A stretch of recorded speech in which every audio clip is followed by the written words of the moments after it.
Hello guys, कैसे हैं आप लोग। उम्मीद है आप लोग फिट होंगे, ज़बरदस्त होंगे, मज़े में होंगे, बढ़िया होंगे और बढ़िया तरीके से हमारे रिएक्शंस को एंजॉय कर मेरा रहे नाम है होंगे तलहा। इसमें मौसम तो आज गाइस, रमनन सागर श्री कृष्णा एपिसोड नंबर 160 का पार्ट नंबर 3 लेकर आ जो चुके हैं गाइस गाइस। लास्ट पार्ट था वो बहुत ही इंटरेस्टिंग, अमेजिंग और कमाल का था। मोहसिन भाई, आपने देखा कि किस प्रकार कृष्णा जी ने मृत्यु के बाद की भी सारी जो चीज़ें हैं वो वो आपको बताई। कर्म फल के बता रहे थे ना, जब हाँ, अर्जुन ने उनसे क्वेश्चन किया तो उन्होंने फिर आगे से अर्जुन को भी तरह भी सारी एक्सप्लेनेशन दी और साथ ही साथ बताया भी उन्हें कि ये कि आप सिर्फ कर्म करो, उसके फल के बारे में मत चिंता ना सोचो, करो। जिस तरह का कर्म किया होगा उस प्रकार का फल भी आपको वही मिल ना, जाएगा। वो अर्जुन का हम्म। क्वेश्चन ये था मोहसिन भाई कि जब हम अपने कर्म के फल को भोगने जाते हैं, उसके बाद जो है वहाँ जो हम कर्म करते हैं क्या उनका भी फल मिलता है? उन्होंने कहा तो कि कृष्ण, वहाँ आप अपने हाँ, कर्मों का फल ही तो भोगने जाते हैं, जाते वहाँ जाकर आप जो कर्म करते हैं वो फिर फिर हमें मोक्ष की प्राप्ति का हम्म, पता चला और दोबारा जन्म का भी पता चला। तो गाइस, अब देखते हैं कि मैं इस पार्ट में क्या पता चलने जा रहा है। चलते हैं वीडियो की तरफ, देते हैं रिएक्शन। ये बात तो मनुष्य के जीवन के संबंध में है, परंतु उसकी मृत्यु के समय ओम के उच्चारण का इतना महत्व क्यों है कि पापी मनुष्य के शरीर को शुद्धि और आत्मा को मुक्ति प्राप्त हो जाती है। नाइस। देवी, मनुष्य के शरीर को ब्रह्मपुर कहा गया है।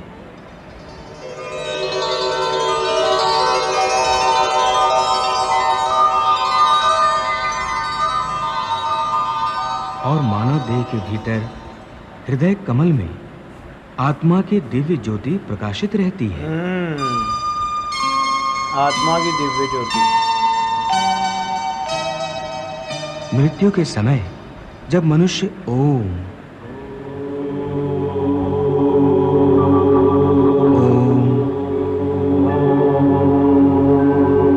ओम का मंद मंद उच्चारण एक लय के साथ करता है तो आत्मा और परमात्मा दोनों ही महासुख और महा आनंद के साथ नाच उठते हैं और दोनों एक दूसरे से मिलन के लिए ऐसे व्याकुल हो जाते हैं जैसे युगों युगों से बिछड़े हुए दो प्रेमी सारी सीमाएं तोड़कर एक दूसरे में समा जाने को एक दूसरे की ओर बढ़ते हैं।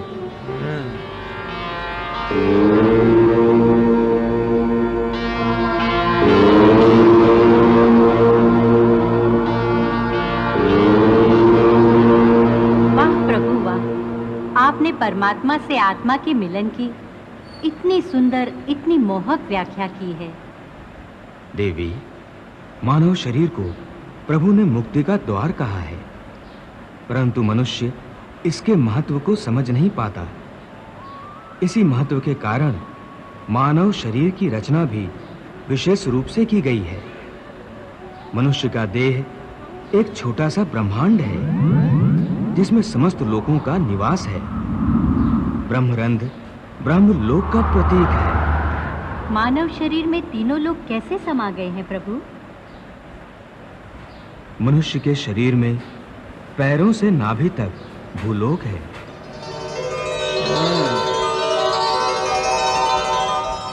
नाभि से कंठ तक अंतरिक्ष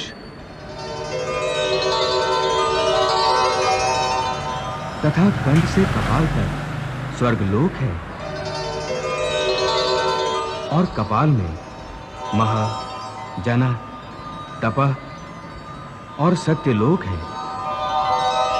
योगी जन मानव शरीर की इस बनावट को भली भांति समझते हैं। योगी जन। इसलिए वो देह त्यागने के समय प्राण को पहले ऊपर की ओर उठाकर कंठ में अर्थात अंतरिक्ष में ले आते हैं। कंठ के विशुद्ध चक्र से आज्ञा चक्र में ले जाते हैं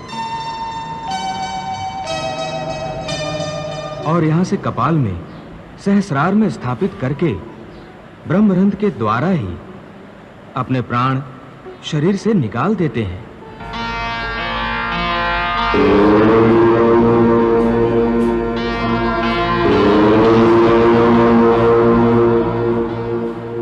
साधारण मनुष्य को इस विधि का ज्ञान नहीं होता, इसलिए उनके प्राण प्रायः दूसरे द्वारों से निकलते हैं। हे केशव, तुमने मेरे मन में ज्ञान की ज्योत जलाकर अज्ञान के अंधकार को नष्ट कर दिया है। मेरे मन से मोह और भ्रम के सारे पर्दे उठ गए हैं। अब हृदय स्थिर हुआ है। अब मैं अपने आप को तुम्हारी हर आज्ञा के अधीन करता हूँ। हे अर्जुन, तुम्हारे मुंह से ये बात सुनकर मुझे परम संतोष हुआ है। मैं प्रसन्न हूं अर्जुन, बहुत प्रसन्न हूं। फिर यदि तुम्हारे मन में अब भी कोई शंका, कोई आशंका या कोई प्रश्न हो तो। नहीं माधव, अब इस मन में कोई शंका, कोई आशंका, कोई संशय नहीं। मन में अब केवल विश्वास और श्रद्धा है। केशव, अब मुझे कुछ और नहीं पूछना, कुछ नहीं जानना। हाँ, मुझे अपना शिष्य समझकर तुम्हें यदि कोई अंतिम उपदेश देना हो वो तुम दे सकते हो। तो उस प्रसाद को पाने के लिए मैंने अपने मन की झोली फैला रखी है। मुझे जिसके योग्य समझो वही अंतिम उपदेश प्रदान करो। सचमुच मेरा अंतिम उपदेश सुनना चाहते हो? हाँ केशव, अब तक जितना मैंने पूछा उतना ही तुमने बताया है।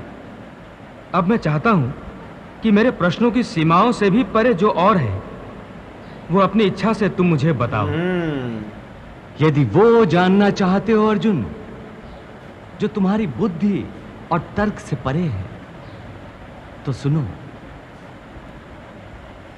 मेरा अंतिम उपदेश बस इतना ही है कि अब तक जो मैंने तुम्हें ज्ञान, कर्म अथवा योग आदि की शिक्षा दी है वो सब भूल जाओ।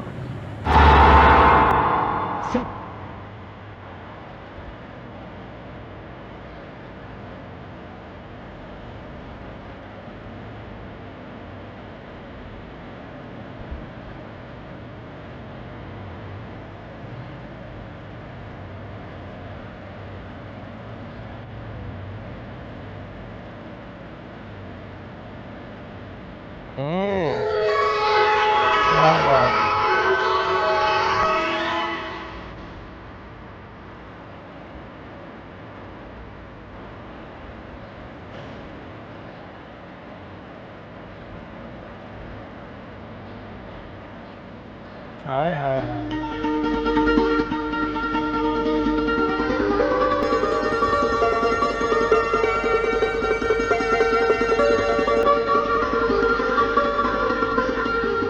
हे अर्जुन,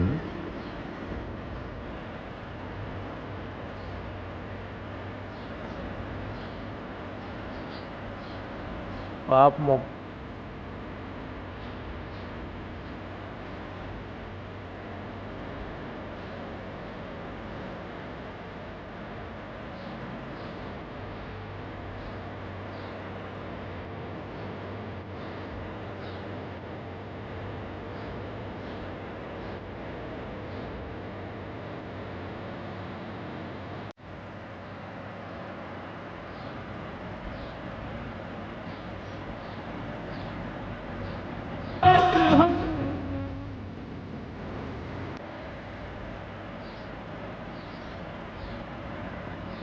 क्या बात है।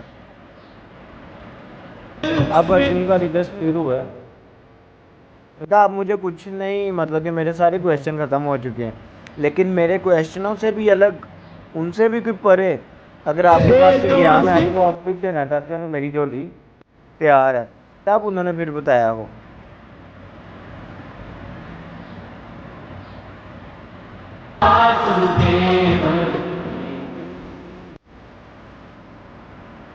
वो तो ठीक है, लेकिन साथ साथ देखो किस प्रकार शिव जी ज्ञान दे रहे हैं माता पार्वती जी को।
यह बात आप ही कह सकते हैं। इसके बाद और कुछ कहना बाकी नहीं रह जाता। आपकी जय हो प्रभु, आपकी जय हो।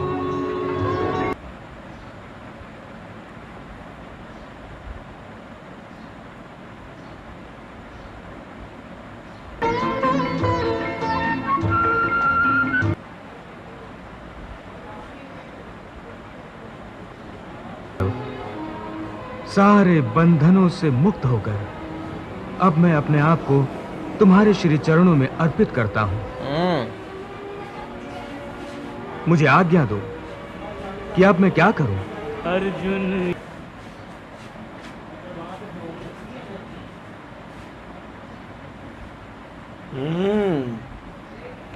तुम्हारे बिना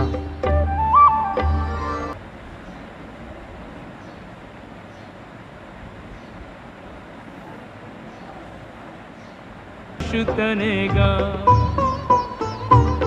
धर्म के टाइम ही मौन रहा तो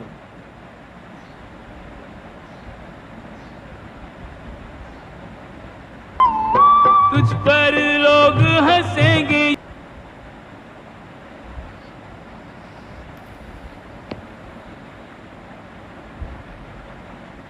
तुझ पर लोग हंसेंगे युगों।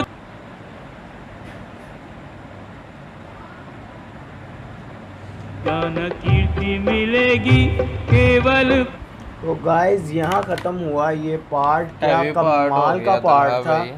कि अब हमें पता लगा और नज़र भी आ रहा है कि जो अर्जुन है उसका हृदय स्थिर हो चुका है। उसका अच्छा, मोशन आप- भाई क्वेश्चन जो है वो ख़त्म हो मैं चुके हैं। वही कहने लगा था, इसी बात पे आने लगा। तलहा भाई आप देखें कि जैसे ही अर्जुन के क्वेश्चन ख़त्म हुए हैं तो कृष्णा जी ने दोबारा अर्जुन से पूछा कि अर्जुन तुम्हारे पास कोई और ऐसा प्रश्न रह गया जिसका तुम उत्तर मुझसे चाहते हो। तो तब फिर अर्जुन ने कहा है कि मेरे प्रश्नों से भी परे अगर कोई ज्ञान है तो आप मुझे अपना भक्त समझकर, अपना मित्र वो समझकर प्रदान मुझे करें। वो दे डालिए। मेरी झोली उस तो ज्ञान आगे को से हासिल करें। कृष्णा जी ने जब बोला तो एकदम अर्जुन जिस तरह हक्का बक्का नहीं रह गया। हाँ। उन्होंने कहा जितना भी ज्ञान मैंने तुम्हें दिया सारा भूल जाओ भूल जाओ और मेरे पास इस तरह आ जाओ जिस तरह एक कीचड़ में लथपथ हुआ बच्चा अपनी माता के पास आता है और माता उसे नहलाकर फिर एक फूल की तरह सजाकर दोबारा उसे फ्रेश और कर वहाँ देती से है। शिव जी ने कहा ये बात प्रभु सिर्फ आप ही कर सकते हैं और बहुत प्यारी बात है। अर्जुन को उन्होंने बोला कि तुम मेरे पास आओ, मैं तुम्हारे सारे के सारे पाप धो डालूंगा। लेकिन मेरे भाई। पास आओ उस तरह जिस तरह वो बालक जो है अपनी माता के पास आता है, और रोता भी उसके लगता है। बाद जब अर्जुन ने एक मरतबा दोबारा खुद को कृष्ण जी के समर्पित किया कि अब मेरा हृदय बिल्कुल स्थिर हो चुका और मैं खुद को आपके चरणों में समर्पित करता हूँ, बताइए मेरे लिए क्या आ गया है। तो फिर अब लास्ट में हमने वो मोमेंट देखी जब कृष्ण जी ने कहना शुरू किया था कि ये धर्म युद्ध होने जा रहा है, बिल्कुल तब भी नहीं अगर महाभारत तुम्हारा का युद्ध धनुष होने जा रहा है और उठेगा। महाभारत का युद्ध तुम्हारे बिना किस तरह हो सकता है। और अगर तुम्हारा धनुष इधर खामोश रहेगा तो तुम्हारा धनुष फिर कहाँ कहाँ चलेगा, चलेगा? और अगर तुम्हारा धनुष यहाँ खामोश रहेगा तो युगों युगों तक तुम्हारे पर लोग हंसेंगे। हंसते तो रहेंगे। गाइस देखना ये नेक्स्ट पार्ट में क्या होने वाला है। मिलते हैं नेक्स्ट वीडियो पर। Love you. Bye bye.